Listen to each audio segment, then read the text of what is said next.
Gracias por estar por acá presente. Un evento que de forma gratuita estamos tratando de culturizar a los empleados públicos e inclusive empresarios o empresas privadas a que reflexionemos sobre control interno.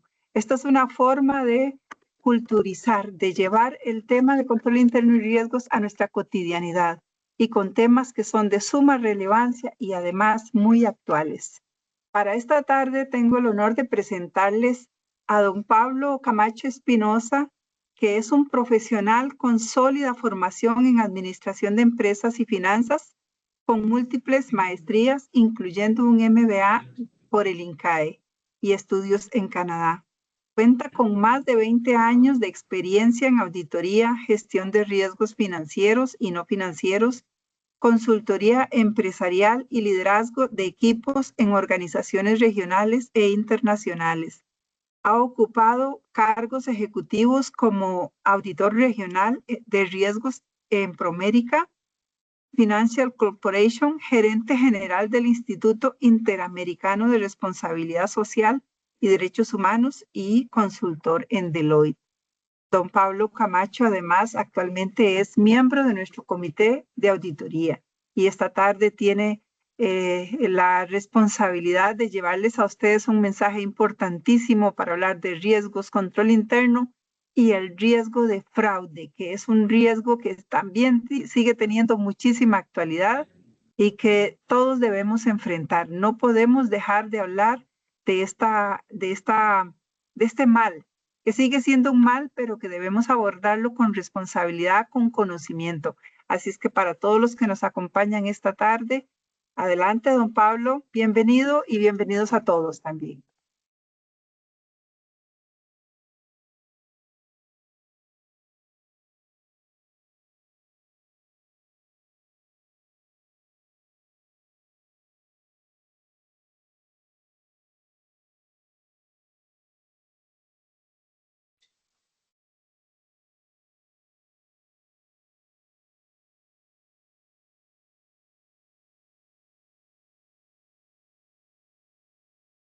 Hola, don José Pablo, qué pena, vieras que no le escuchamos.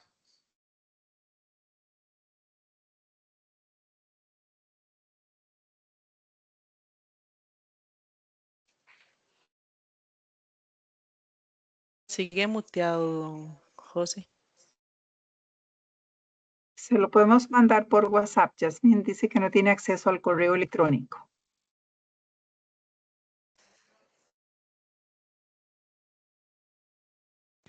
Claro, con mucho gusto.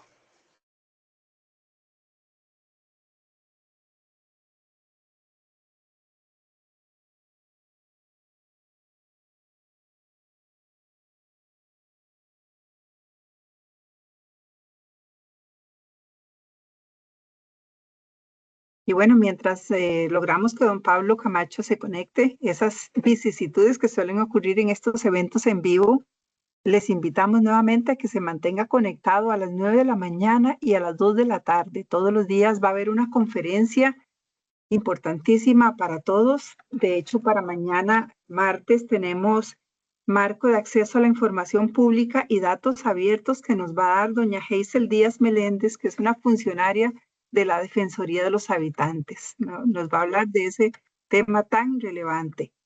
En la tarde vamos a tener otra conferencia de un consultor internacional que se llama Wilson Andia. Nos va a dar la conferencia Ciberseguridad. ¿Podemos estar seguros? Pasado mañana, en la mañana, vamos a hablar del riesgo de continuidad de negocio, cómo planear y gestionar la continuidad de negocio en la mañana. En la tarde, vamos a tener la conferencia de qué me sirve gestionar los riesgos operativos.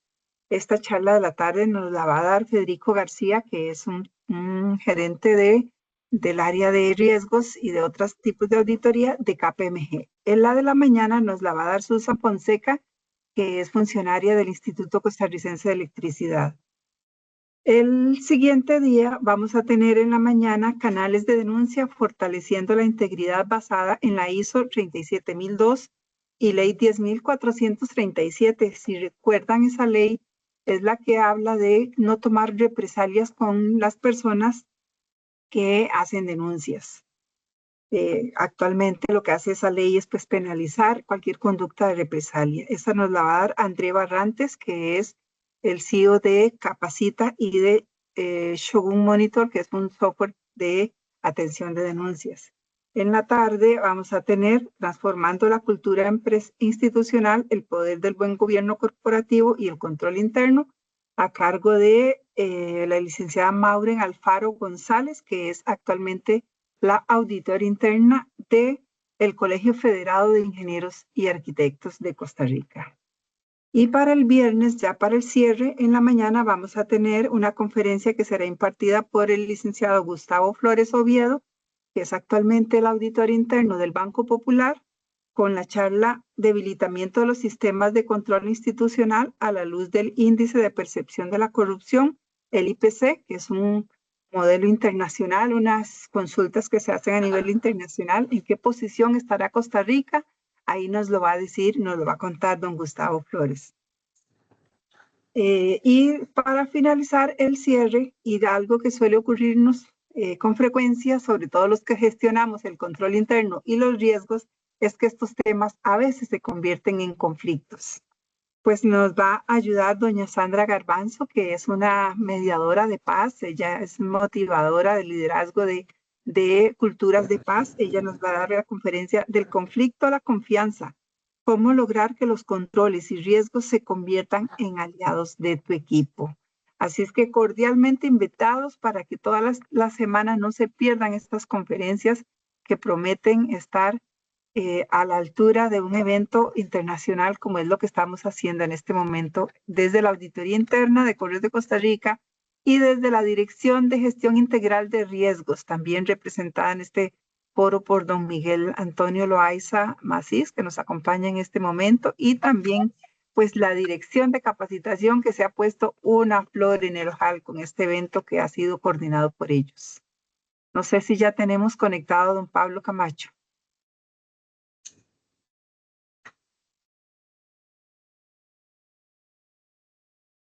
Estamos todavía tratando de conectar con don Pablo.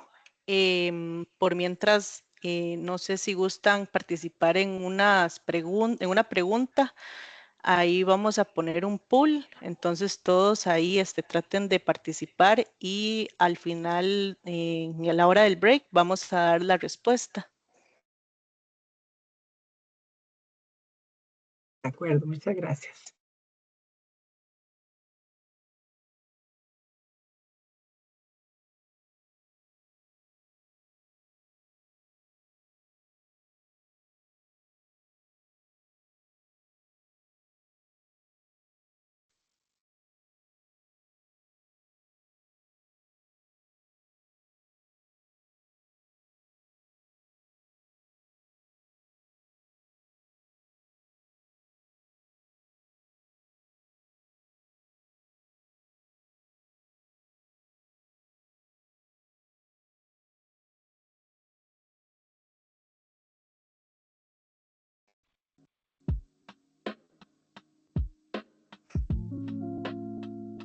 Yasmín, perdón. Yasmín dice don Pablo que está esperando que lo acepten.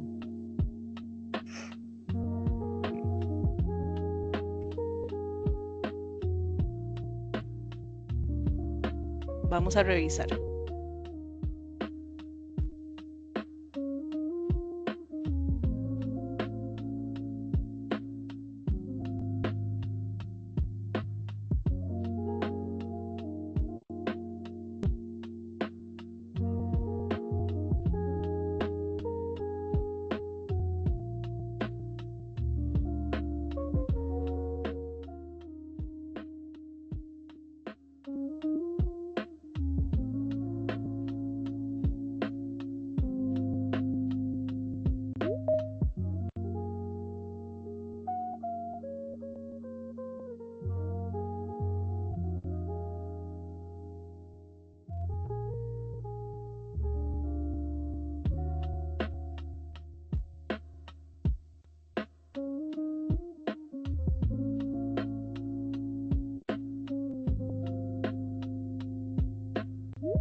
Buenas tardes, don Pablo, ¿cómo está? Ya lo tenemos por acá conectado. Hola, hola, muy buenas tardes, Lidia, ¿cómo estás?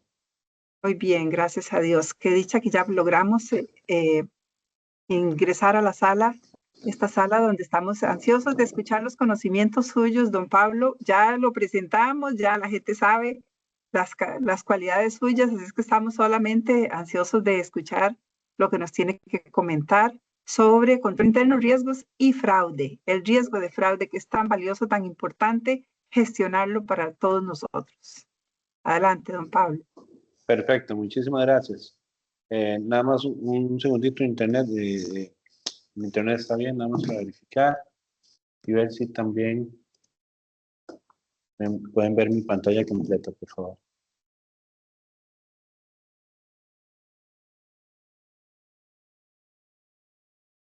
¿Pueden ver Listo, mi ya lo Ahí pantalla vamos estamos muy viendo. completa? bien. Sí, muy Excelente. bien. Nada más, Lidia, te escribí algo ahí en tu WhatsApp, nada más para ver si me puedes, por favor, responder, por favor. Sí, la Bueno, listo. conferencia está para 1 hora, don Pablo, y luego vienen preguntas y respuestas por aproximadamente 10-15 minutos. Bueno, Estamos para perfecto. terminar a las 3:30, si Dios permite. Bueno, perfecto. Vamos a comenzar. Bueno, este es el título de la presentación, de la visión y el control a la acción, gestión del riesgo de fraude y mitigación del riesgo de fraude. Básicamente, lo que yo quiero hablar aquí con ustedes, ¿verdad? Y eso es básicamente es compartir un poco de ciertos temas. Es que muchas veces tenemos una visión, muchas veces tenemos, pues mucha documentación, mucha normativa y demás, pero la acción es poca, ¿verdad? Entonces, eh, ustedes irán a ver en esta presentación que cuando hablemos de riesgo de fraude, va a ser básicamente una sola filmina. Básicamente va a ser una sola filmina. Lo que pasa es que todas las demás filminas van a apoyar demasiado todo lo que vamos a conversar. ¿Okay? Entonces, cuando hablamos de fraude, estamos hablando de la posibilidad de hacer un fraude, evidentemente, pero estamos hablando también de ética, estamos hablando de controles, estamos hablando de gestión integral de riesgos. ¿Okay? Vamos a empezar nuevamente, ¿verdad? Entonces, primero vamos a hablar de un tema llamado conflictos de interés. En este sentido, el tema de conflictos de interés, ¿verdad? Tiene muchas aristas. Pero antes de entrar en el tema de conflictos de interés, vamos a hablar de un concepto muy importante que hoy por hoy se está dando en muchas normativas internacionales, y eso se llama el concepto de creación de valor. ¿Y qué es creación de valor? ¿Verdad? ¿Cómo hago yo para crear valor en cualquier entidad? Bueno, básicamente, conceptualmente lo que dice es que el concepto de creación de valor es yo con los recursos que hoy tengo, darle más a mis clientes de una u otra manera, ¿verdad? Entonces, sin tener que emplear más recursos, darle más a mis clientes. Pero ¿cómo hago eso, verdad? Eventualmente, eso lo puedo hacer desde la innovación, desde la eficiencia, desde la gestión de riesgos y desde la gestión de datos. Ahora, ¿qué es el tema aquí? ¿Quiénes son las personas que eventualmente captan esa creación de valor que nosotros tenemos como colaboradores de una entidad? Bueno, nuestros propios clientes, nuestros colaboradores, proveedores, los mercados de valores, los mercados financieros, los reguladores que tengamos, ¿verdad? Puede ser que seamos regulados o no, ¿verdad? Y eso lo estoy dejando desde el punto de vista teórico, pero ahorita les voy a poner un ejemplo muy claro, muy claro, para que sepan determinar qué es el concepto de creación de valor aplicado de manera, de manera real. ¿Ok? Denme un segundito, por favor.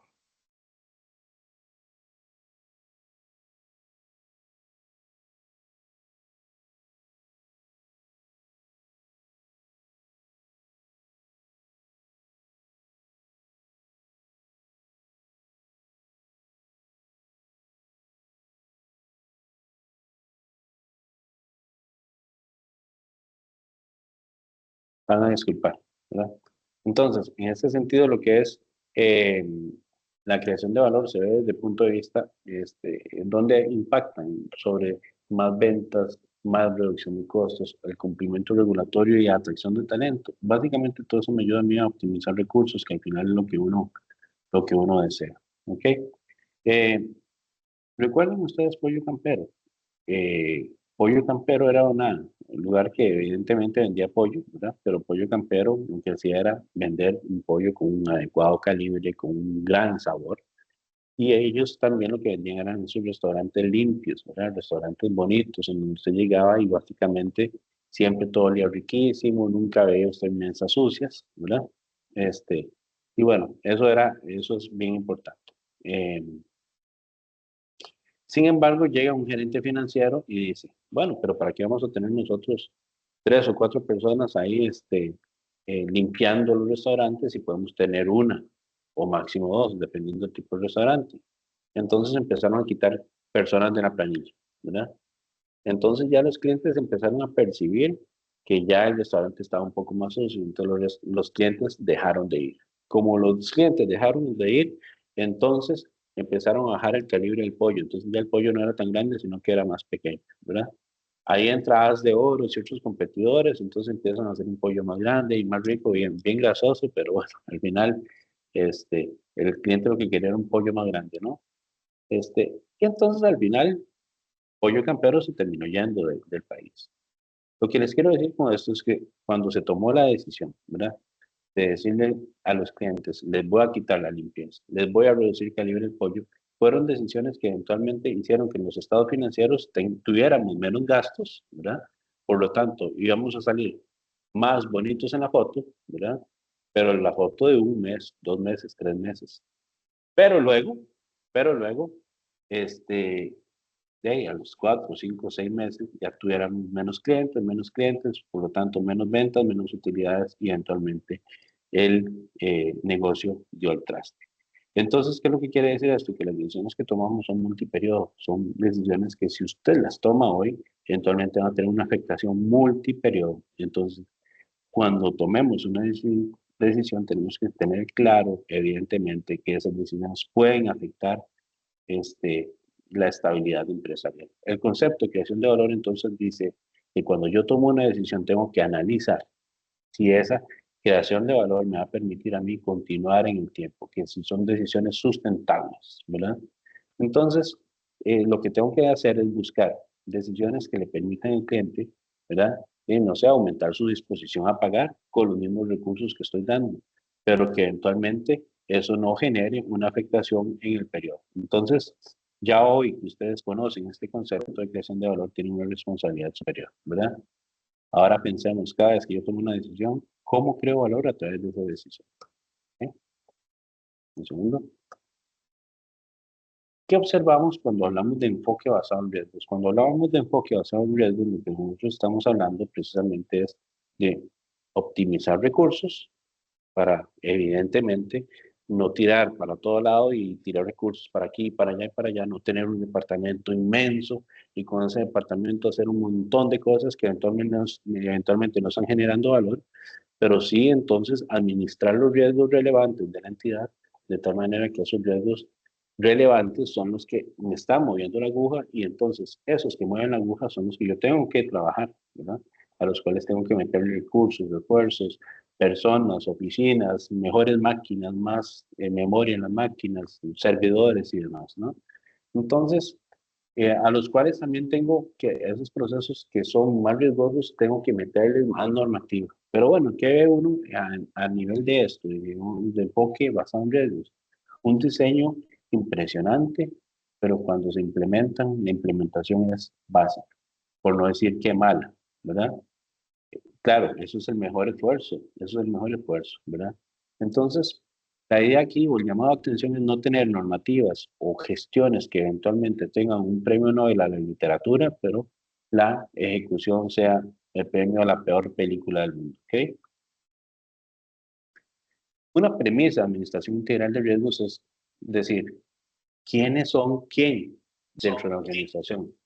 ¿Quiénes están dentro de las líneas de defensa? Este concepto es bien poderoso. Uno podría decir que a nivel bancario, súper bien, porque de todos somos regulados y demás. Pero resulta que a nivel comercial, ¿verdad? Todas las empresas de una u otra manera son reguladas. Una empresa que vende eh, abarrotes es regulada. ¿Por quién es regulada? Por Ministerio de Hacienda, Caja Costarricense de Seguro Social, Ministerio de Trabajo. Eventualmente si están vendiendo algún tipo de comida específica, entonces por los auditores de las licencias HACCP, en fin, ¿verdad? Por casas matrices, por proveedores, en fin, ¿verdad? Todos de una u otra manera somos regulados. Pero quiero que se imaginen ustedes yendo a una agencia bancaria, ¿saben? Entonces, en una agencia bancaria está la primera línea, y en esa agencia bancaria está la persona que los recibe ustedes en la plataforma. Esas son la primera línea. Ellos son los que tienen ciertos controles. Ese plataformista tiene ciertos controles, tienen ciertos medios de control interno que aplican, ¿verdad? Y ellos le responden a la administración superior. Después, dentro de esa misma agencia bancaria, existen unidades de cumplimiento, de administración integral de riesgos, de cumplimiento normativo, de finanzas y middle office, gobierno corporativo y demás, que ellos son de la segunda línea y ellos le responden a ciertos comités, ¿verdad? Comités específicos para ese tipo de actividades. Y la tercera línea es auditoría interna, ¿verdad? La auditoría interna le responde al comité de auditoría y a su vez el comité de auditoría le responde a la junta directiva. El comité de auditoría es el jefe de la auditoría interna, ¿verdad? Ahora, este cuarto que está aquí, esta es la cuarta línea que yo les decía a ustedes. Ministerio de Hacienda y otros entes externos que son los que nos regulan en cualquier tipo de negocio. Si yo a ustedes los contratara hoy por hoy y les dijera, no sé, aquí veo nombres, Jocelyn, Roxana, Fernanda, Marjorie, Warren, Floribel, Marjorie, Pablo Pérez. Si yo los contratara a ustedes hoy y les pidiera, ¿por dónde empezarían ustedes para establecer una cultura de riesgo en una organización? Probablemente muchos de ustedes me digan, desde el sistema de control interno, otros desde la medición y evaluación, gobiernos y políticas, o apetito. Cualquiera puede tener diferentes opiniones. Lo cierto del caso es que para poder establecer una cultura de gestión integral de riesgos, tengo que saber primero cuál es la estrategia y negocio de operaciones, porque yo no puedo establecer un apetito al riesgo o no puedo establecer gobierno y política si no sé a qué se dedica la entidad, cuál es su manera de hacer negocios y cuál es su manera de generar la operación, ¿verdad? Pues a partir de ahí, ya yo podría definir el apetito de los gobiernos y políticas, data, poder valorar esa data, medirla, evaluarla, generar, digamos, un ecosistema con el sistema de control interno y dar respuesta, digamos, eventualmente a lo que encuentre como hallazgos dentro de las líneas de defensa, ¿verdad? Ya sea en la segunda o la tercera línea de defensa. Esto que está aquí simplemente es una antesala, ¿verdad? Como algunos ingredientes a la receta, ¿verdad? Que además de esto viene a reforzar el siguiente concepto que se llama conflictos de interés. Básicamente, nuestra gestión diaria podría estar llena de conflictos de interés. Básicamente, el conflicto de interés es cuando tenemos intereses contrapuestos de una u otra manera, ¿verdad? Para que eventualmente tengamos una situación que me genere a mí una incomodidad, una injerencia inapropiada para tomar decisiones. En ese sentido, pues evidentemente el tema de conflicto de interés se vuelve una cuestión súper relevante, súper importante y además incómoda, ¿verdad? Normalmente, ¿verdad? El conflicto de interés se da por una posibilidad real o una posibilidad percibida, ¿verdad? Ahora vamos a ver un poquito de eso, ¿está bien? Básicamente comprometen mi objetividad para la toma de decisiones cuando tengo conflicto de interés. ¿Okay? Yo no me voy a tener mucho en estas figuras, creo que ustedes van a tener esta presentación, pero básicamente, al parecer, ¿verdad? Y lo digo al parecer, porque esto tiene tanta eventualidad de diferentes escenarios, ¿verdad? Que cuando yo tengo esa incomodidad, ¿verdad? Y se acuerdan las fábulas donde está el angelito, está el diablito, ¿verdad? Donde está esa vocecita que yo escucho, ahí hay un conflicto de interés en la buena teoría, ¿verdad? Eh, una situación donde un interés personal o externo puede inferir o parecer interferir. Y a mí me encanta eso, con una decisión profesional. En el contexto financiero, sobre una decisión de crédito, supongamos. A mí me gusta mucho siempre poner al final de las filminas, digamos, como un tipo de, de lema o de frase, ¿verdad? No hay ética sin riesgo, decidir bien cuando nadie lo ve es cuando se construye la confianza. Básicamente, aquí lo que quiero es poner básicamente algún tipo de escenarios en donde se puede presentar un tema de conflicto de interés, ¿verdad? Los conflictos de interés no son simples de ver, ¿verdad? Estos son los tipos de conflictos que normalmente se encuentra uno en la gestión de riesgos, ¿verdad? Que son personales, financieros, profesionales, organizacionales o de uso inapropiado de información privilegiada, ¿verdad? Eh, entonces, dice el dicho que el camino al infierno está lleno de buenas intenciones. Pues lo mismo pasa con los conflictos de interés. A veces, eh, detrás de las buenas intenciones, hay un montón de conflictos de interés que a veces no vemos, ¿verdad? Conflictos de interés tipo personales, bueno, los que ya hemos conversado. Eso puede parecer influir en una decisión financiera. Evidentemente, yo tengo una situación específica que eso puede comprometer mi objetividad a la hora de tomar una decisión, ¿verdad? Profesional, resulta que tengo acceso al sistema a hacer varias cosas, ¿verdad? Y eventualmente eso puede generar un tema de pares incompatibles a nivel de auditoría. Organizacionales, sí, resulta que tengo metas por cumplir, pero esas metas por cumplir yo las puedo generar de una manera fraudulenta o de una manera sana, por poner ejemplos, ¿verdad? De uso inapropiado, bueno, yo sé que eventualmente, no sé, el banco en donde yo trabajo, va a quebrar, entonces Alexandra Montero, que es mi amiga, yo la llamo y le digo, Alexandra, mira, este banco va a quebrar y no va a intervenir, saque su plata, ¿verdad? Porque yo tengo información privilegiada. Eso inclusive es un delito. Algunos conceptos claves que están alineados perfectamente esos temas de conflictos de intereses, tema de transparencia y divulgación, ¿verdad? Básicamente siempre tener información adecuada para informar con responsabilidad y de manera oportuna. Tema de segregación de funciones siempre es relevante, ¿verdad? O sea, no tener acceso a un sistema en donde yo pueda aprobar, ingresar, rechazar, modificar e inclusive borrar, ¿verdad? Eso no debería ser sano, ¿no? Y muchas organizaciones se ven porque como somos organizaciones tan pequeñas, entonces lo que hacemos es que le damos a los usuarios un montón de accesos porque si falta Pablo, entonces para que no sé, Roxana lo puede hacer o para que Rebeca lo pueda hacer. ¿Okay? Siempre tener un tema de compliance y código de conducta para saber qué es un conflicto de interés, cómo se tipifican y cómo se tratan los conflictos de interés, ¿verdad? Eso básicamente es muy importante. Y aquí hay un tema importante, ¿verdad? Las instituciones pueden tener muchos valores, pero si esos valores no son vividos por nosotros y nosotros no tenemos valores internos que se alineen a ese tipo de valores institucionales, difícilmente nosotros vayamos a, digamos, a empatar o estar alineados a los valores de esa institución. Entonces, si una institución habla de empatía y yo no soy una persona que normalmente por mi formación sea empático, pues difícilmente voy a vivir aquel valor. Si hablamos de respeto, si hablamos de honradez, ¿verdad? Y ahí podemos ir con varios valores, ¿verdad? Evidentemente, yo hablo de valores que están muy arraigados a la persona. ¿Okay?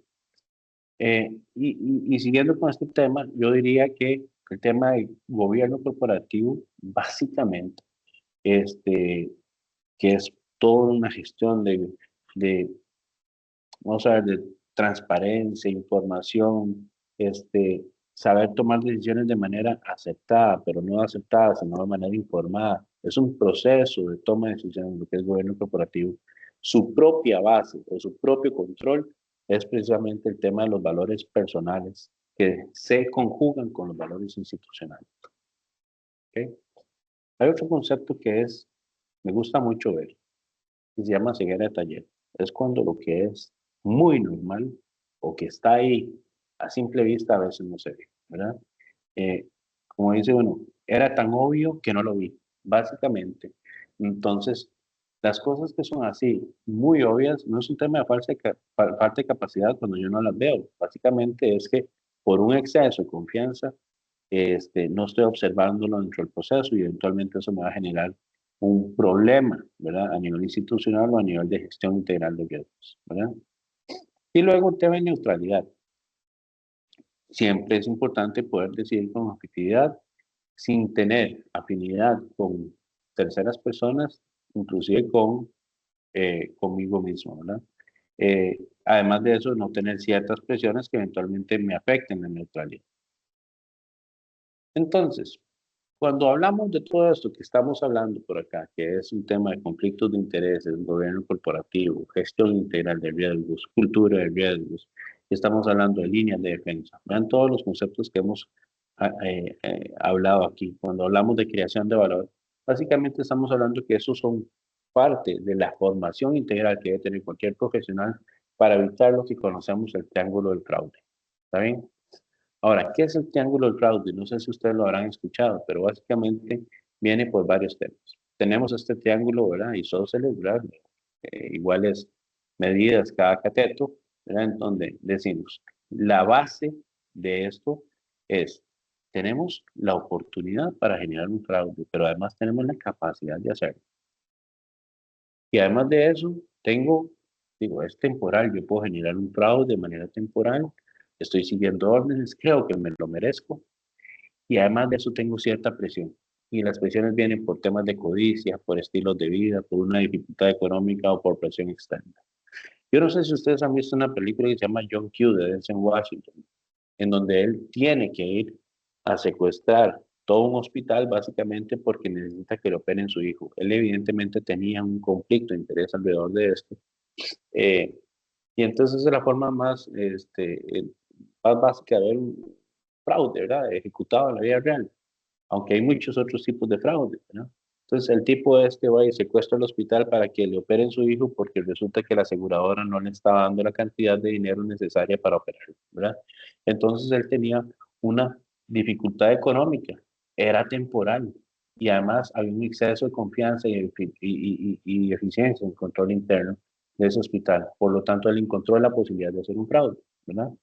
En una institución financiera, bueno, entonces resulta que yo le puedo robar 1,000 colones a cada cliente, eh, tengo la oportunidad de hacerlo, la capacidad de hacerlo técnicamente, creo que eso es temporal, es para juntar 1,000,000 de colones para comprarme un nuevo carro, ¿verdad?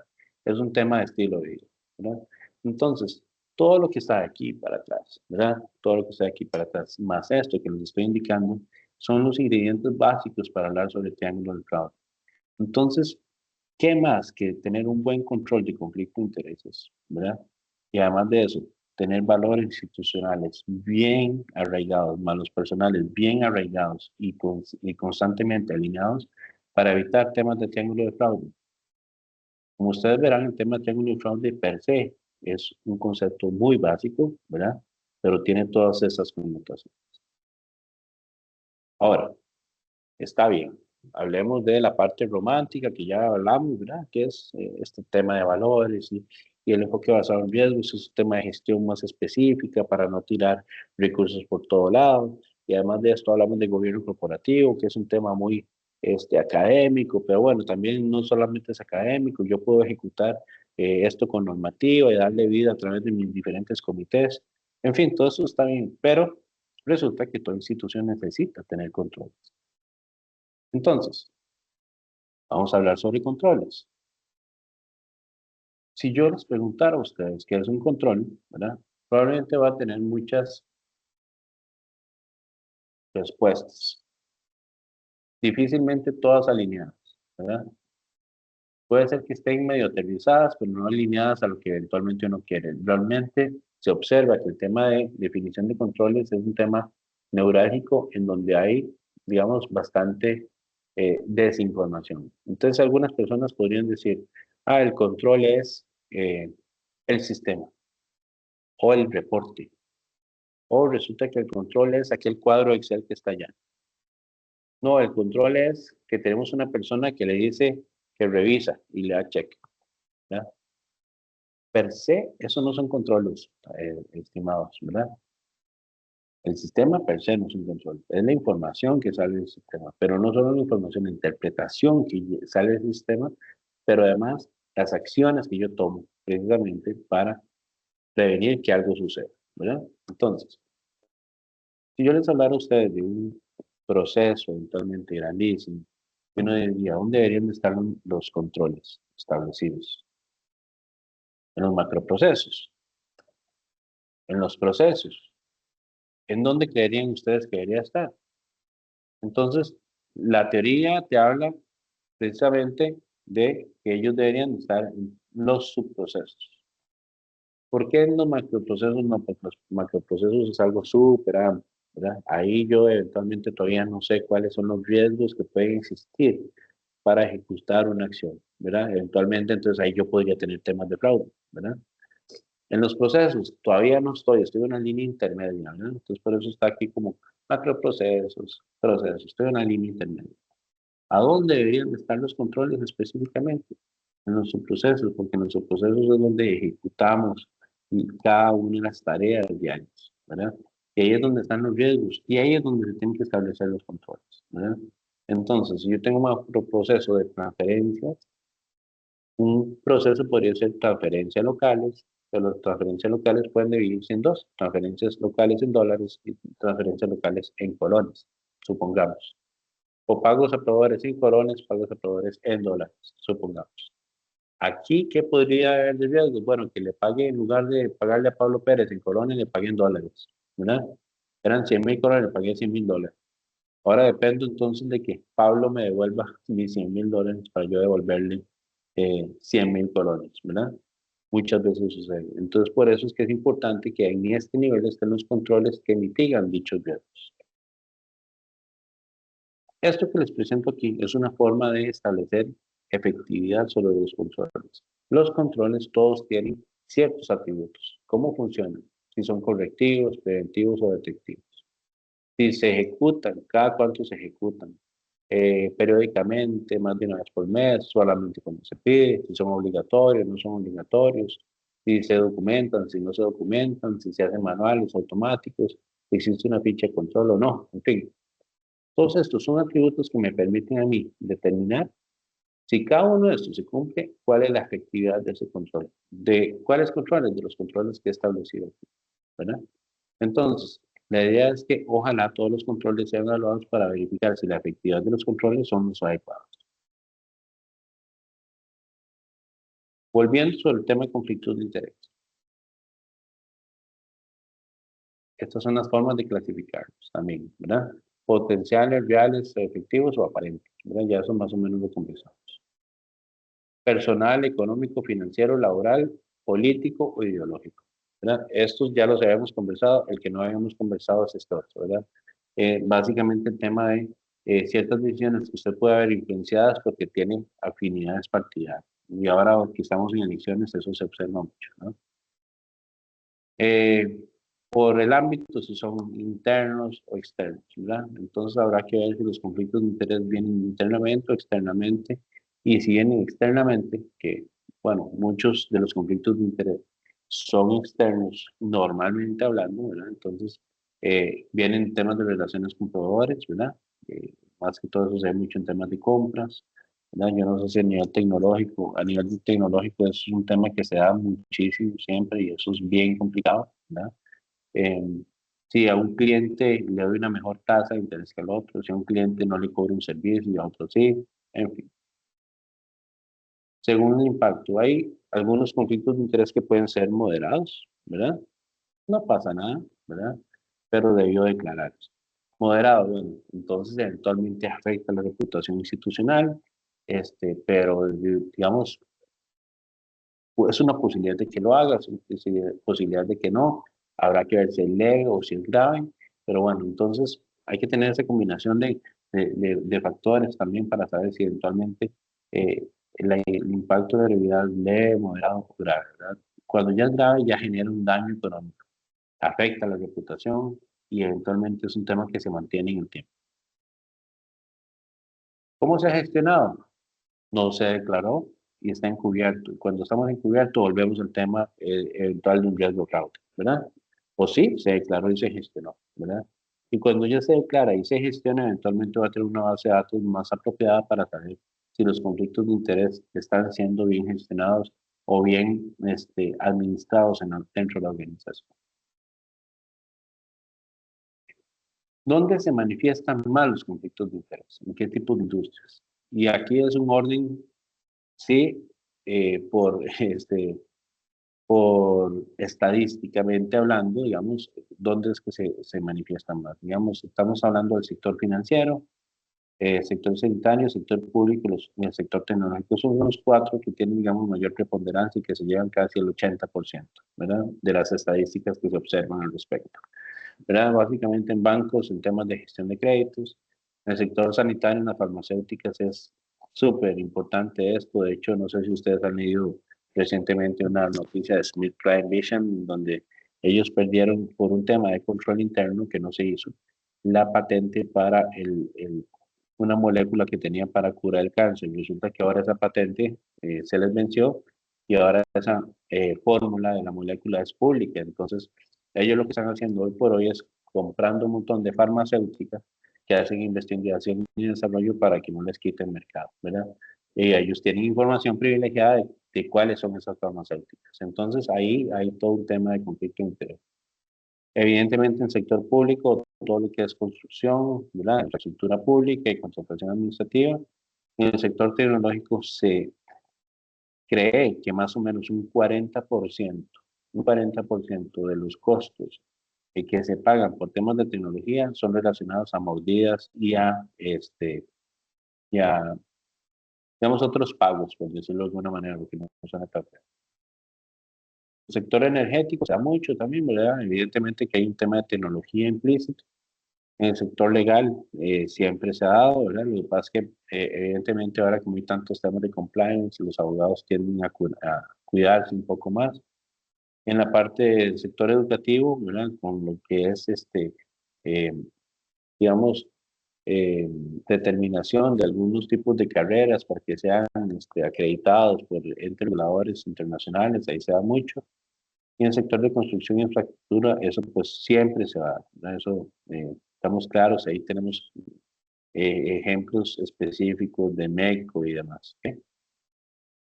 En temas de medios de entretenimiento, bueno, pues de hecho eso, y más que todo en temas de elecciones, cuando la política es poco sana, ¿verdad? También muchas instituciones televisivas, ¿verdad?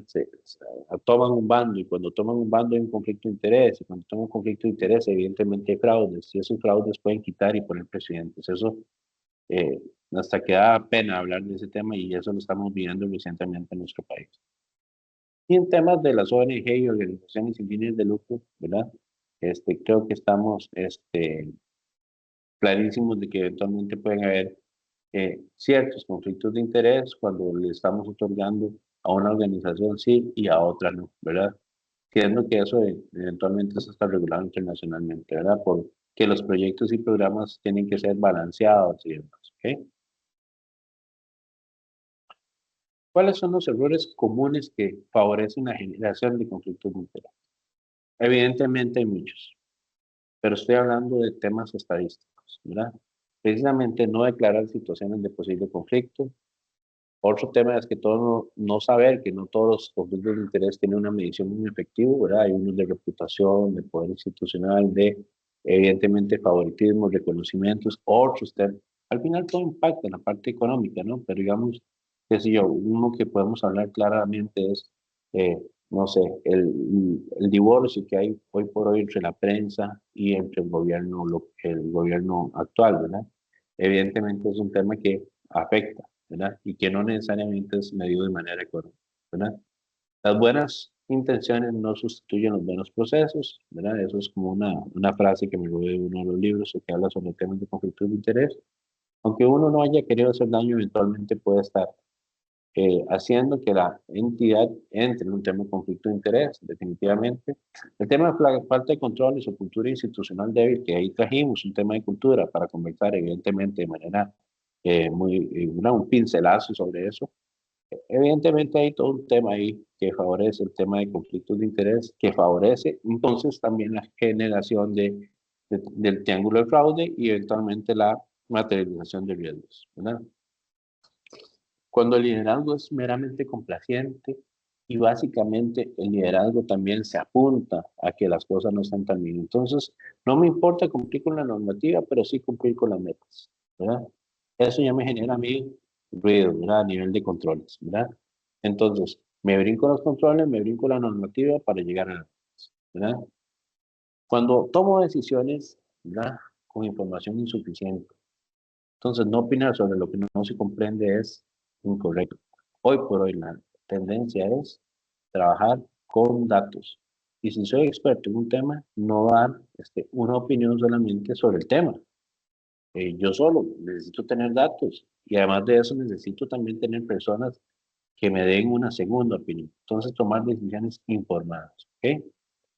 Confundir lealtad institucional con lealtad personal. Yo aquí quiero ejemplificarlo. Supongamos que yo soy el gerente de una institución y yo contrato a Lider Plus como mi auditora. Y resulta que Lider después me saca un informe. Yo le digo, Lider, ¿pero por qué me está sacando un informe si yo te contraté? Entonces voy a ver cómo Lider eventualmente la voy a meter en un tema de conflicto de interés, no le estoy dejando hacer su trabajo y además de eso, ahí eventualmente podría haber un tema de fraude. Ambigüedad o reglas o vacíos normativos, ¿verdad? Si yo les digo a ustedes, por darle un ejemplo, ahorita, eh, vamos a hacer un asiento contable en Colonis sobre temas relacionados con eh, la heteroceasticidad existente entre la cartera de crédito y la cartera de cuentas por cobrar, uno podría decir, pero ¿qué está hablando este tipo?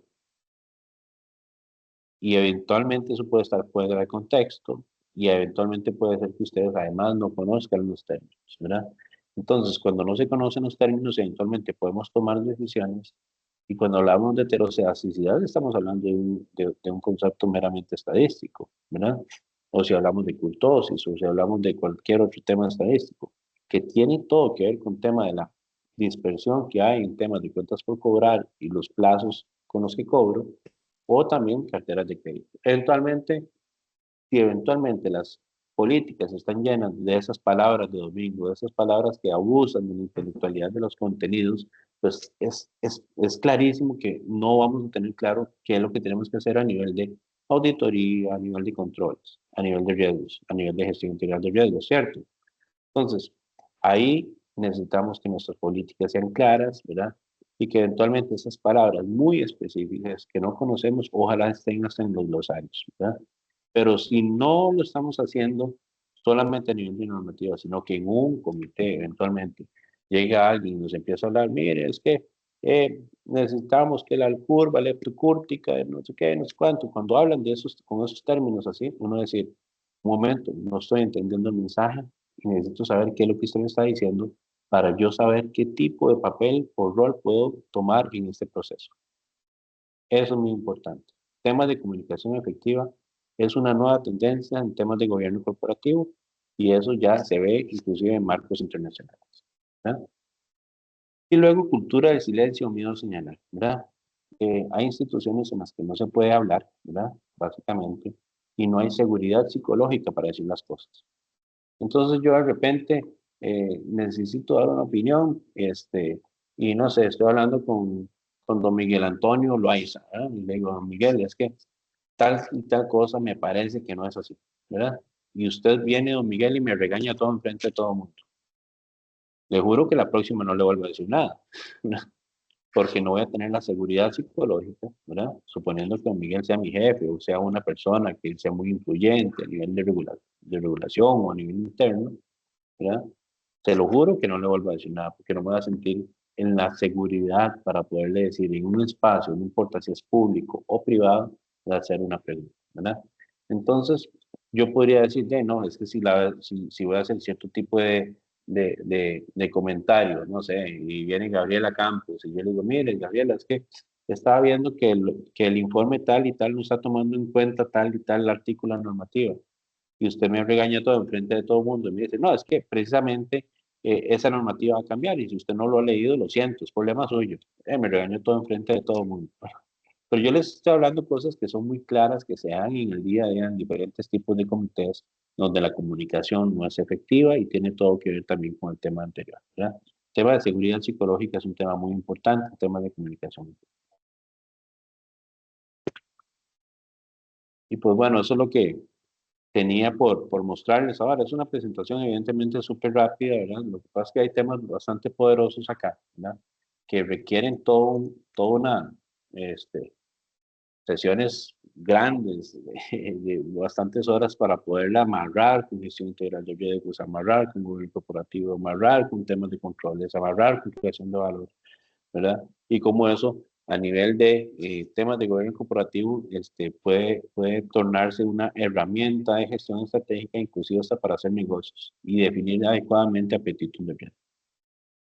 Estoy abierto a preguntas, espero que haya muchas y si no hay, pues me asustaré también. Muchas gracias, don Pablo, por la exposición. Le agradecemos el tiempo y vamos a revisar en este momento si tenemos consultas. Permítame un minuto. Bueno, creo que mientras Miguel revisa, me voy a atrever, don Pablo, a hacer una pregunta yo. Vamos a ver, dentro de todo lo que usted expuso, habló bastante del conflicto de interés. Sin embargo, cuando hablamos de riesgo de fraude, no siempre se da el conflicto de interés o según la posición suya, sí debo de entenderlo así. Cuando se da fraude es porque hay algún conflicto de interés.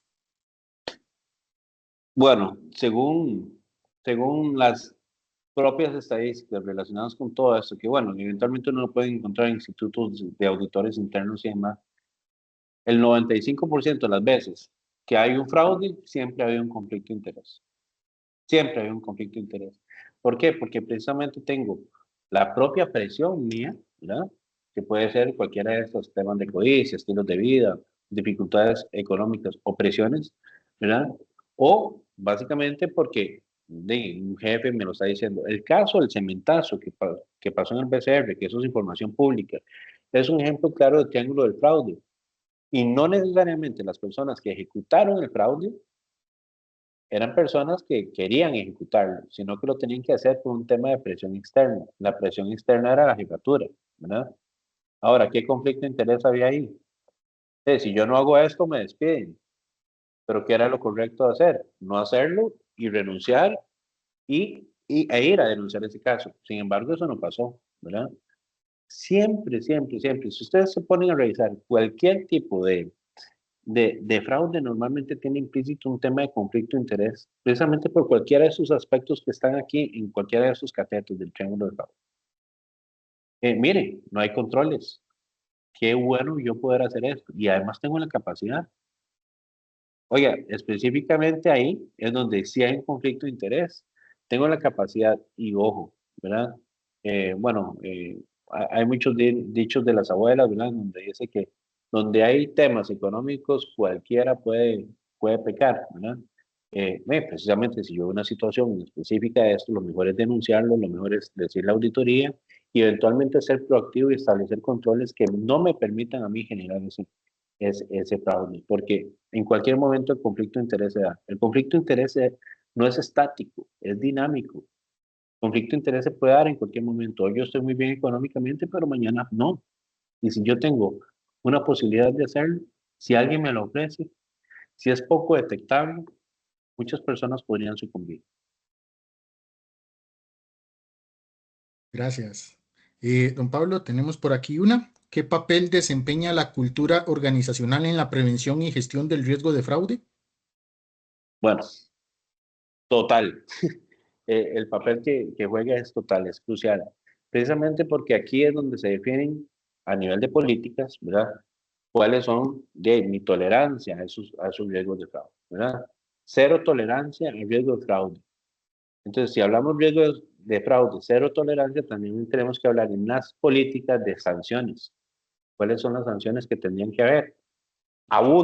Sobreabundan las políticas en donde hablan de cero tolerancia al riesgo de fraude, pero no establece cuáles son las sanciones. Entonces, cuando nos presentamos en esas situaciones, ¿qué vamos a hacer con ese colaborador? ¿Lo despedimos?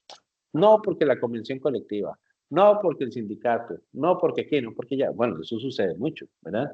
Entonces, eventualmente A través de los gobiernos y políticas nosotros podemos definir eso. Y eso es parte de la cultura de riesgos o la cultura de gestión integral de riesgos, ¿verdad? Cuando yo establezco ciertos apetitos al riesgo, ¿verdad? Y yo digo, bueno, eventualmente uno de mis límites es en temas de, no sé, eh, de riesgo operativo. No quiero que se den X cantidad de eventos al mes que superen un X% de la facturación mensual. Si eso se da, eventualmente tengo que establecer controles y eso es parte de la cultura. Eso es cómo yo trabajo mi estrategia de operaciones, ¿verdad? Y además, cómo evalúo mi sistema de control interno precisamente para que eso no se dé, para evitar que eso se dé. Porque también eso lo tengo que medir de alguna manera, ¿verdad? Y para eso, ¿qué necesito? Datos. Todos esos elementos que están aquí son importantes. Hay muchos más, ¿verdad? Pero el tema de la cultura de gestión integral de riesgos, de cómo yo administro mi estrategia, cómo administro mi operación y cómo establezco a través de esa estrategia, de esa operación, lo que es el apetito al riesgo y cómo tomo decisiones informadas en temas de gobierno corporativo, es súper relevante, es un papel crucial siempre para toma de decisiones y eventualmente, bueno, no eventualmente, y definitivamente mitigar el riesgo de fraude, ¿verdad? Ahora, alguien me podrá decir, es que tengo demasiados controles establecidos. Vea, todo eso que usted me está diciendo es súper bonito, pero vea la cantidad de controles que yo tengo en los procesos, precisamente porque los tienen mal ubicados, están en los procesos, deberían de estar en los procesos, esos controles. Pero no importa, supongamos que sí lo estableciste a nivel de subprocesos, pero tenés 600 controles. Yo podría preguntarles a ustedes, ¿en qué momento ejecutan 600 controles? ¿Cuántas personas tienen para ejecutar 600 controles? ¿Hace cuánto calibraron si esos controles son completos, correctos, oportunos, están bien ubicados? Si los procesos cambiaron, ahora son automáticos y ustedes tenían los controles para ser manuales.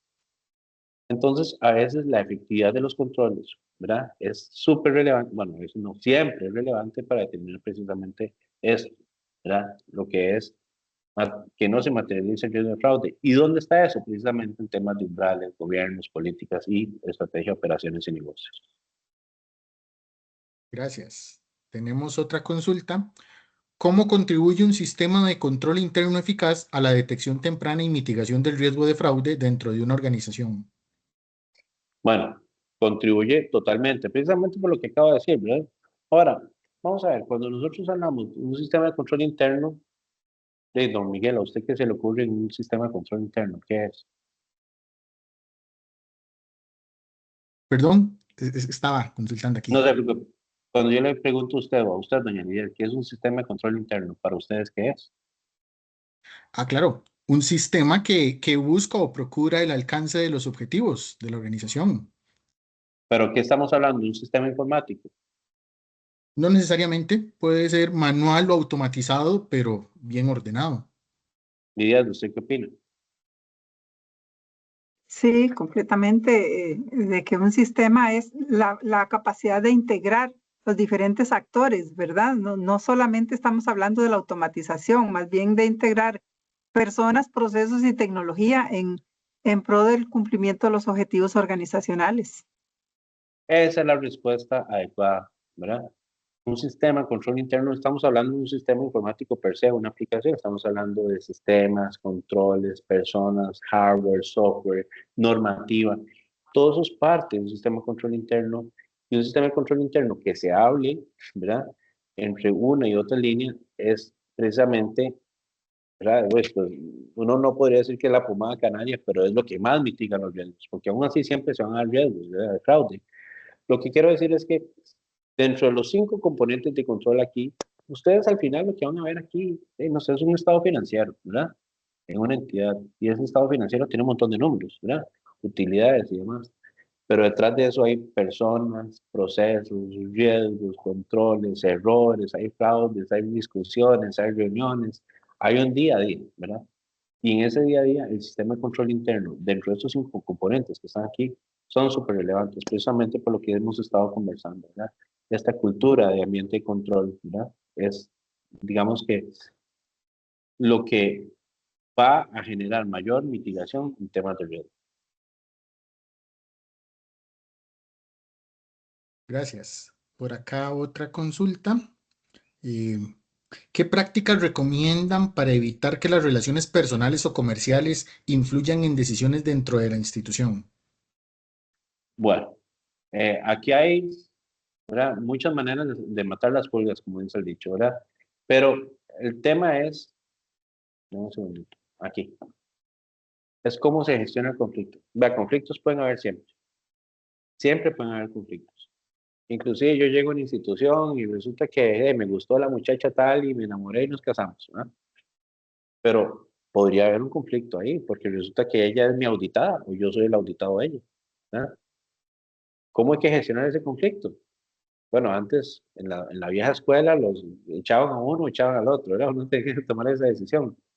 Hoy por hoy lo que hacen es cambiar a uno de los dos a otras áreas en donde no soy el auditado, en donde no tengo una relación directa con él. Por poner un ejemplo. El tema es que siempre hay que aplicar una medida de mitigación para cada conflicto de interés. Y si yo les dijera a ustedes, es que está el libro gordo de Petete para que ustedes vean eso, es mentira, eso no existe. Cada conflicto de interés tiene una medida de mitigación específica, que eventualmente eso se puede parecer al que usted puede tener con Lidia de Don Miguel. Bueno, ahí sí, de repente. Lo que yo puedo tener con Yasmín, de ahí sí, de repente, ¿verdad? Pero cada conflicto de interés es específico, es cómo se declara, cómo se gestiona, pero no solamente cómo, sino cuándo. Sí, porque una vez que se materializó el riesgo, lo declaro, ¿verdad? Sí, pero ya para qué, ya se materializó, ya no me interesa, ya ahí hay una sanción, ¿verdad? Específicamente. Entonces, la forma en que se declaran y se gestionan los conflictos de interés es la forma más recomendable de que ellos no se den y que eventualmente no se materialicen los riesgos. Gracias. Tenemos una por acá. ¿Cómo podría minimizarse los conflictos derivados de juegos de poder, egos profesionales e intereses personales? Hay todo un tema, ¿verdad? O sea, siempre los conflictos de interés relacionados con, aquí están, profesionales o laborales, ¿verdad? Eh, Vamos a ver, yo puse un ejemplo aquí, evidentemente, pero el tema de los conflictos de interés relacionados con temas profesionales siempre se da, ¿verdad? El tema, vamos a ver, aquí un tema más de clima organizacional que de conflicto de interés per se. Y precisamente las áreas de recursos humanos tienen que darse cuenta de esto, ¿verdad? Pero ¿cómo se dan cuenta en una institución que hay 5.000 empleados? Bueno, para eso tienen que haber canales de denuncia, ¿verdad? Dice la ley del 1968, ¿verdad?, que una empresa con más de 50 empleados tiene que tener un canal de denuncias que permita proteger a las personas que denuncian. Entonces, si hay un tema de egos profesionales, ¿verdad?, y donde eventualmente yo no puedo ejercer alguna actividad de negocio y eventualmente eso está obstruyendo que el negocio avance y lo está ralentizando por consecuente, yo tengo que tener las herramientas para poder denunciar esa situación. Y si yo denuncio esa situación, tiene que dársele, evidentemente, un tratamiento especial, ¿verdad? Pero resulta que Lidia es mi jefa y yo soy muy buen auditor, pero Lidia no me deja a mí avanzar. Entonces, por un tema de egos profesionales, y me llevo súper mal con Lidia, o sea, trabajar, obviamente es un ejemplo, ¿verdad? Y trabajar con Lidia es un tema complicadísimo para mí. Yo eso lo puedo denunciar. Sí, pero ¿qué pasa si Lidia es parte del comité de ética que va a analizar eso? Entonces, hay que tener mucha claridad en cómo se gestionan, ¿verdad?, ese tipo de denuncias, ¿verdad? Porque ahí eventualmente va a haber un conflicto de interés, ¿verdad? Y Lidia va a descategorizar mi denuncia. Entonces, la ley de 1968 habla precisamente de esos temas. Ahí pueden ver ustedes muchos tips de cómo hacer estas cosas, ¿verdad? Y ahí dice cómo proteger a los testigos, porque te agarro a vos, Miguel, de testigo, y te digo, bueno, vos me servís de testigo de lo que me está pasando, y vos decís que sí, pero después van a venir represalias, ¿verdad? Entonces nos tendrían que, evidentemente este canal de denuncias debería tener la posibilidad de defendernos a vos y a mí. Yo que denuncio y vos en temas de represalia, ¿verdad? Eh, entonces, por ahí andan los temas, ¿verdad? En temas de ego, o sea, normalmente se trabajan por canales de ética, denuncias. Gracias. ¿Qué recomendaciones daría para fortalecer la cultura de riesgo, ya sea en una empresa o organización, para que el personal conozca y gestione los riesgos en sus procesos? Bueno, vean, con el tema de la cultura de riesgos, esa filmina que está acá, yo he durado más de 6 horas dando una charla. Con solo esta filmina es súper poderosa. No hay una receta per se sobre esto, ¿verdad? Pero aquí la recomendación principal es la constancia. Si usted hoy hace una semana de riesgos, ¿verdad? Como lo estamos haciendo, todo súper bien, pero esto no lo van a hacer en años, nadie se va a acordar de esto. Nadie se va a acordar de esto, Miguel, ¿verdad? Esto tiene que ser constante. Temas de boletines. ¿Sabe usted qué es el riesgo operativo? ¿Sabe usted a qué riesgos se está enfrentando la institución ABC hoy por hoy? ¿Sabe usted qué está pasando si un cliente no llena ese formulario? ¿Sabe usted qué pasa si usted no le da seguimiento a su plan de acción de auditoría? Eso es riesgo operativo y impacta en esto y en otro. Entonces es como ese tipo de culturas. Otra cosa que genera muchos temas de generación, de cultura, valga la redundancia, disculpen, ¿verdad? Y lo dije terrible, ¿verdad? Todo lo que ayuda en temas de generación, de cultura de riesgos, ¿verdad? Es el tema de los e-learnings, ¿verdad? Evidentemente, llegarle a 4.000 personas en una entidad es dificilísimo. Entonces, no sé si ustedes han visto esos programas de entrenamiento donde hay un par de muñequillos hablando, le dice, hola, ¿cómo estás? Mira, estamos en tal lugar y vamos a hacer tal cuestión y vamos a declarar un conflicto de interés. Entonces, que evidentemente para eso se venden programas y demás, ¿verdad? Donde uno pone el tipo de diálogo que uno quiere que se den entre esos par de muñequillos. Lo pone, digamos, alineado a mi cultura organizacional. Ahí eventualmente puedo yo ayudarle mucho a las personas a que sepan que ese tipo de riesgo es relevante para mi institución, ¿verdad? Que eso sea obligatorio, que sea un par de veces al año o 3 veces al año con diferentes tipos de riesgos. El tema precisamente de siempre estar hablando sobre las políticas que tenemos actuales para controlar tal tipo de riesgos, ¿verdad? Y eventualmente que la gente las lea y tener claridad de que las lee y además de eso que están cumpliendo con indicadores.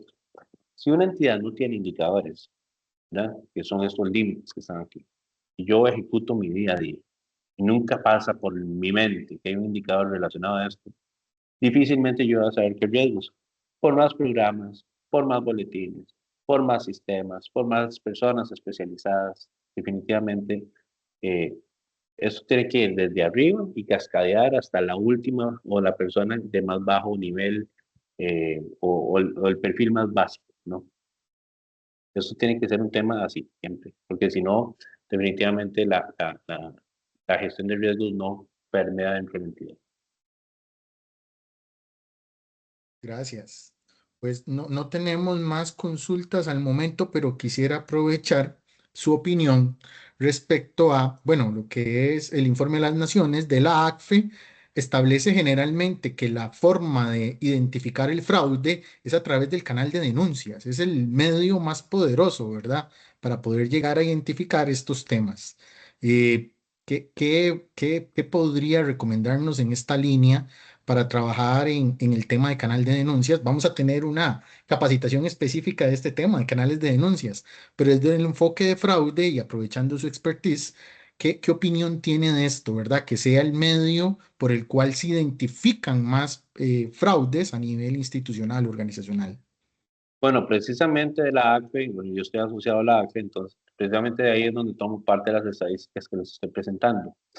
O sea, las recomendaciones de ACFE y de cualquier ente regulador, en todo caso, es fortalecer los canales de denuncias.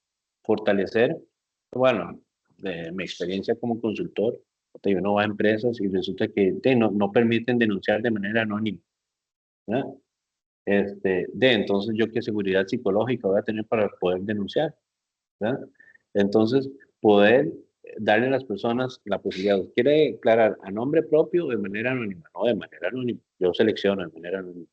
¿Qué tipo de denuncia es? Y resulta que solo puedo escoger de un drop down, o sea, una lista. ¿Ver? Resulta que no está mi tipo de conflicto de interés o mi tipo de denuncia, ¿verdad? Tampoco puedo typearla, ¿verdad? Entonces tengo que seleccionar la que más se parezca, ¿verdad?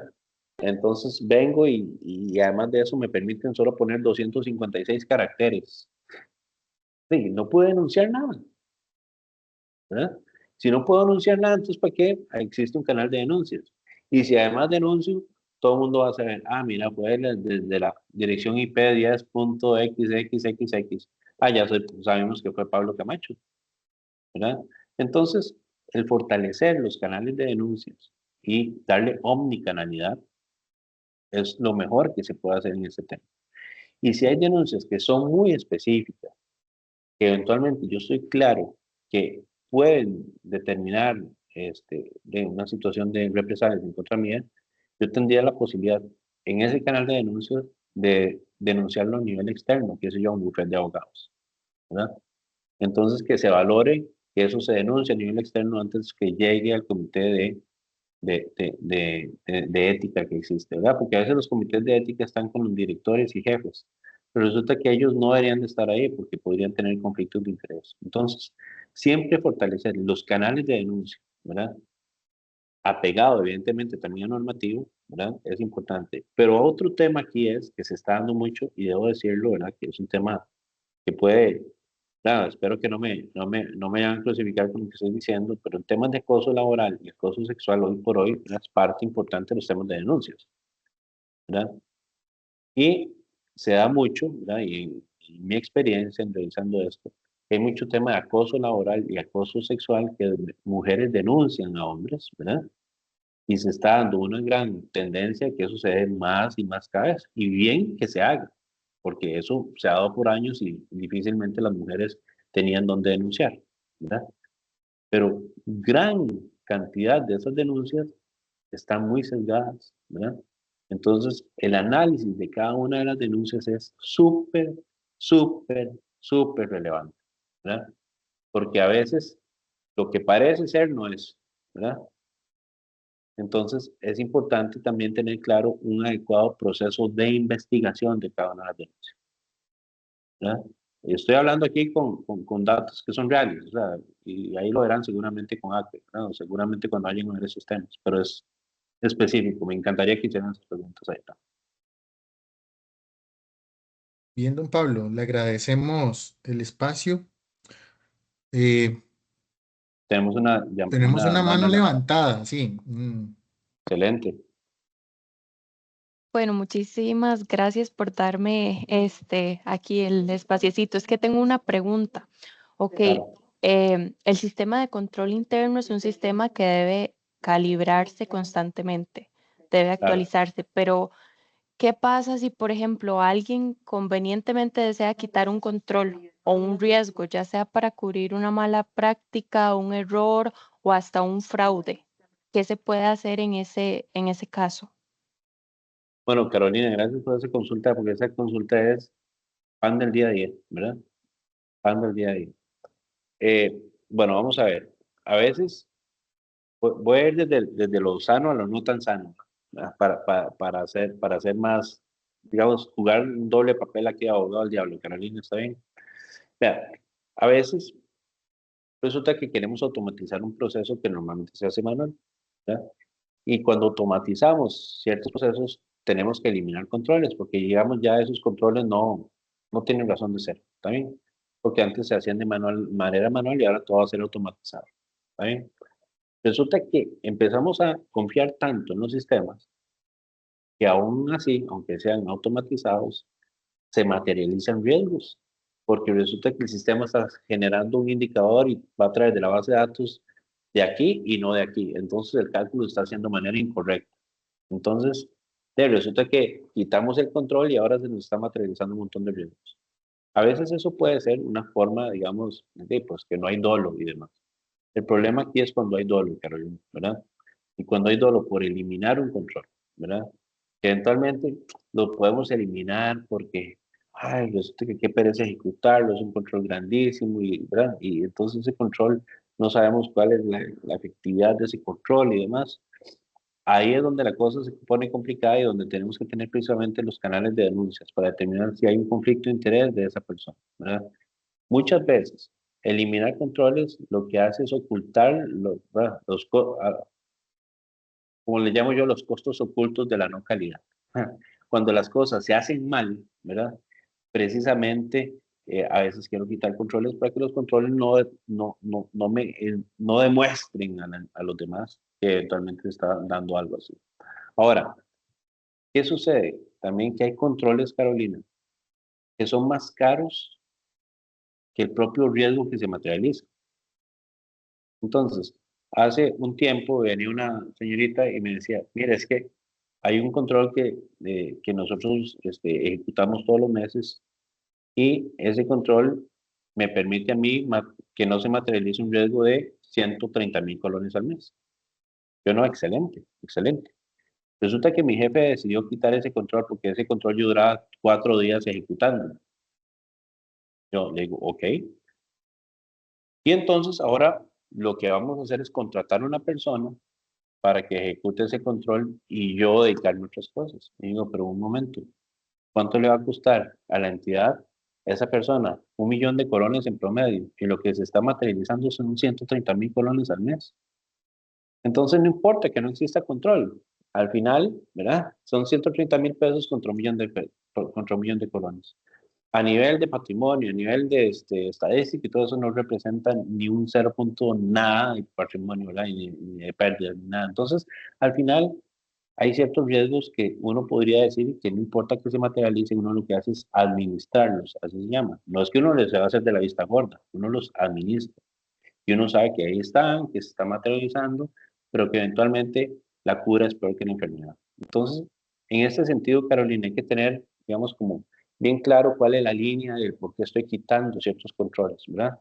Si es un tema de dolo, si es un tema que precisamente tengo una sobreconfianza en los sistemas, si es un tema de que el riesgo que se me materializa es muy bajo con respecto a la acción que estoy tomando, o si eventualmente, sí, ciertamente hay un tema ahí que quiero, ¿verdad? Ejecutar algún tipo de fraude. Para eso entonces ya utilizo los canales de denuncias, ¿verdad? Los canales de denuncia ya hemos hablado de la efectividad de ellos. No sé si con eso te respondo. Sí, quedó súper claro. Muchísimas gracias. Para servirte. Bien, muchas gracias a las personas participantes y a don Pablo. Le cedo la palabra a la compañera Yasmín para dar respuesta a la consulta que se dio previamente a inicios de la sesión. Muchísimas gracias, Miguel. Voy a compartir la respuesta.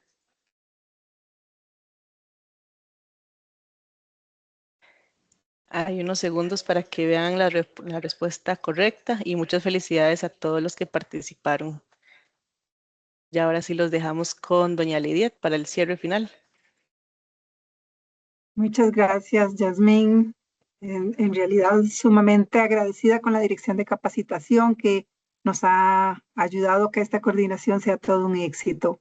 Gracias, don Miguel, también por estar ahí atento con las preguntas de los participantes. A todos los participantes, qué bien que estuvieran por acá atentos a todo el conocimiento que nos acaba de compartir don Pablo Camacho. Y por supuesto, darle las gracias, don Pablo, porque ha sido una conferencia que nos ha puesto así como el punto sobre las IES, sobre el tema de fraude. Les soy honesta que yo esperaba algo diferente y con esto que usted nos compartió realmente me puso a pensar muchísimo en que el fraude debemos de verlo de una manera muy integral y sobre todo el origen. Me gustó mucho esa parte, el origen del fraude siempre va a ser el conflicto de interés, porque de alguna manera, aun cuando pudiese haber recibido una amenaza, por ejemplo, que me secuestren un hijo y me amenazan para que yo cometa un fraude, sigue siendo un conflicto de interés. Entonces, definitivamente, esta visión, esta parte me encantó mucho porque creo que nos da un contexto muy útil a la hora de implementar acciones, como vos decís, de la visión a la acción. O sea, es que a veces hay mucho bla, bla, bla y poca acción. Bueno, aquí las acciones van a ser más enfocadas, me parece a mí, a partir de este conocimiento que estamos adquiriendo. Así es que reiterarle nuestro agradecimiento y invitar, obviamente, a los participantes a que se conecten mañana a las 9 de la mañana a la conferencia que tenemos sobre el marco de acceso a la información pública y datos abiertos, una conferencia que nos va a dar una funcionaria de la Defensoría de los Habitantes. De nuevo, gracias y muy buenas tardes para todos. Muchas gracias. Buenas esté muy bien. tardes. Hasta luego. Muchas gracias. Hasta luego. Buenas tardes. Gracias. Muchas gracias. Gracias, buenas Buenas tardes. tardes. Muchas gracias. Buenas Buenas tardes. tardes. Buenas tardes.